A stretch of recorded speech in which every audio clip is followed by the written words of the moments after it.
بلوچستان کے ایک دور دراز کے ایریا قلعہ عبداللہ جو افغان پاکستان بارڈر پر ہے اس سے تعلق رکھنے والے اسرار خان نے ایک نئی تاریخ رقم کی ہے۔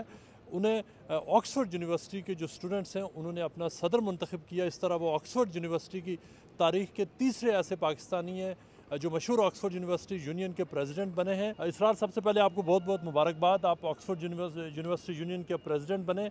آپ کے اگینسٹ جو اپوزیشن تھی وہ بہت سٹرانگ تھی۔ میں تو بلوچستان کے ایک پسماندہ علاقے قلعہ عبداللہ کے ٹاٹ سکول سے پڑھ کے میری جرنی یہاں تک پہنچی ہے اور آج میں پریزیڈنٹ بنا ہوں۔ لیکن یہاں پہ یہ نارمل نہیں ہے، یہاں پہ جو ہے نا برٹش اسٹیبلشمنٹ کلاس یہاں سے پڑھ کے یہاں پہ ٹرین ہوتی ہے۔ آکسفورڈ یونین میں برٹش کے پچھلے 14 پرائم منسٹر تقریباً یونیورسٹی کا یا یونین کا حصہ رہے ہیں، جس میں بورس جانسن پریزیڈنٹ رہے ہیں، یہاں پہ ڈیوڈ کیمرن رہے ہیں، اس سے پہلے گلیڈسٹون، میکملن، یہ سارے پرائم منسٹر یہاں سے فارغ ہو کے جاتے ہیں اور یہاں پہ ہی وہ اسپائر کرتے ہیں آگے جا کے کنزرویٹو پارٹی کو جوائن کرنا، لیبر پارٹی کو جوائن کرنا۔ یہ میری اکیلی جیت نہیں ہے، یہ پورے پاکستان اور پورے بلوچستان کی جیت ہے اور میرے خاندان کی جیت ہے، قلعہ عبداللہ میرے گاؤں گلستان کی جیت ہے۔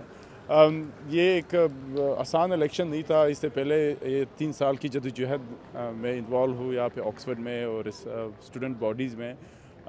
تو 3 سال کی جدوجہد کے بعد موبلائز کرنا کافی لوگوں کو، مختلف کمیونٹی سے لوگوں کو میں نے موبلائز کیا۔ اس سے پہلے میں ایک الیکشن ہارا بھی، لیکن I never gave up۔ Liaquat Ali Khan Pakistan Tehreek Insaf کے بانی چیئرمین، بینظیر بھٹو جو خود آپ کی جگہ پر وہ پریزیڈنٹ رہ چکی ہیں، ملالہ یوسفزئی اور اس طرح کے بہت بڑے بڑے نام ہیں جنہوں نے یہاں پر پڑھا ہے۔ لیکن آپ بینظیر بھٹو کے بعد آپ ایسے تیسرے پاکستانی بنے، احمد نواز کے علاوہ جو پریزیڈنٹ بھی بنے۔ آپ کیا سمجھتے ہیں کہ یہ کتنا بڑا چیلنج ہے آپ کے لیے؟ بالکل بہت ہی بڑا چیلنج ہے، پہلے یہاں تک پہنچنا یہ بہت بڑا چیلنج ہے۔ میری جرنی یہاں سے سٹارٹ نہیں ہوتی، میرے گاؤں سے سٹارٹ ہوتی ہے، ٹاٹ کے اسکولوں سے سٹارٹ ہوتی ہے، لیکن اس جرنی کا سارا کریڈٹ میری فیملی کو جاتا ہے، بلوچستان کے لوگوں کو جاتا ہے، میرے دوستوں کو جاتا ہے جنہوں نے مجھے سپورٹ کیا۔ اب ان ٹرمز آف جو وعدے کیے ہیں، بالکل میں نے جو وعدے، سب سے پہلا وعدہ یہ ہے کہ آکسفورڈ یونین کی جو ریسورسز ہے اور اس کی جو ایک اہمیت ہے اس کو یوٹیلائز کر کے لوگوں کو بلانا، اس طرح کے لوگوں کو جہاں پہ ہم کو پلیٹ فارم دے سکے اور ان سے سخت سوالات کر سکے جو پاکستان سے ہو، دوسرے انٹرنیشنل ممالک سے ہو۔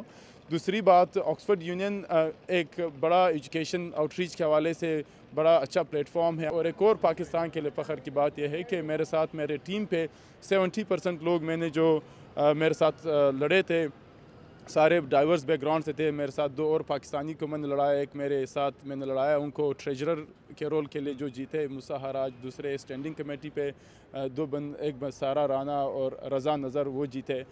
تو یہ سارے حوالوں سے پاکستان کے لیے بہت فخر کی بات ہے کہ بہت سارے ایسے پاکستانی جو آکسفورڈ گئے ہیں، جو بڑے بڑے جو نام ہیں پاکستان میں یا ادروائز، وہ تو بڑے پریویلیج بیک گراؤنڈ سے ہیں، جو ایچسن کالج اور اس طرح کے جو ایلیٹ بیک گراؤنڈ سے۔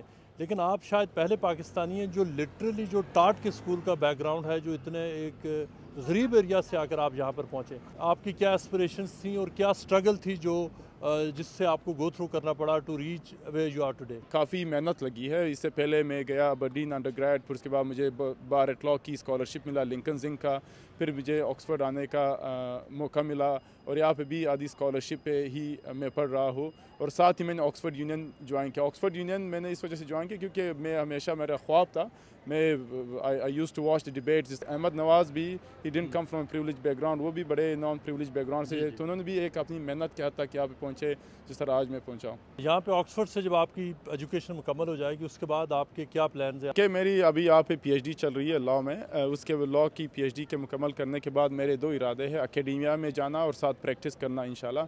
اور اس پریکٹس میں میرا ارادہ ہے لانگ ٹرم میں کہ پاکستان ہی جاؤں گا، کیونکہ 2 حوالے سے کہ پاکستان میں جہاں پہ ہو سکے اپنی خدمت کرے، ودر اکیڈیمیا کے پوائنٹ آف ویو سے ہو اور لاء پوائنٹ آف ویو سے ہو، کیونکہ کافی اسکوپ ہے پاکستان میں ریفارمز لانے پہ، خاص طور پہ لاء اینڈ جسٹس کے حوالے سے، اور وہ میری ایکسپرٹیز ایریا ہے۔ پھر میری اسپیسیفک ریسرچ بھی ہے انویسٹر اسٹیٹ ڈسپیوٹس میں، جس طرح ریکارڈک کے کیسز ہوئے، تو انشاءاللہ زندگی رہی تو پاکستان جانے کا واپس ارادہ ہے۔ ہم نے دیکھا ہے کہ آپ نے آکسفورڈ کے پلیٹ فارم سے مختلف ہائی پروفائل پاکستانی تھے، ان کو بھی آپ نے انوائٹ کیا یہاں پر، آپ نے ان کو ایز گیسٹ اسپیکرز بلایا۔ دیکھیں، مجھے جب بھی موقع ملا ہے میں نے اس طرح کے ایونٹس آرگنائز کیے ہیں جو پاکستان، ساؤتھ ایشیا اور ہمارے علاقوں پہ فوکس کرے۔ اس سے پہلے میں نے آکسفورڈ یونین میں قاضی جسٹس قاضی فیض عیسیٰ صاحب بلائے ہیں, حامد میر صاحب آئے ہیں, ان سے پہلے ابھی ریسنٹلی خاقان عباسی صاحب آکسفورڈ یونین آئے تھے, جو میں نے تو ڈائریکٹلی نہیں بلایا تھا لیکن ہماری دوستوں نے انہیں کے ساتھ ملالہ یوسفزئی آئی ہے. اس کے ساتھ ساتھ ایونٹس اس طرح آرگنائز کیے آکسفورڈ یونین میں, جس طرح وار کرائمز پہ میں نے پینل آرگنائز کیا to touch upon the importance, جہاں پہ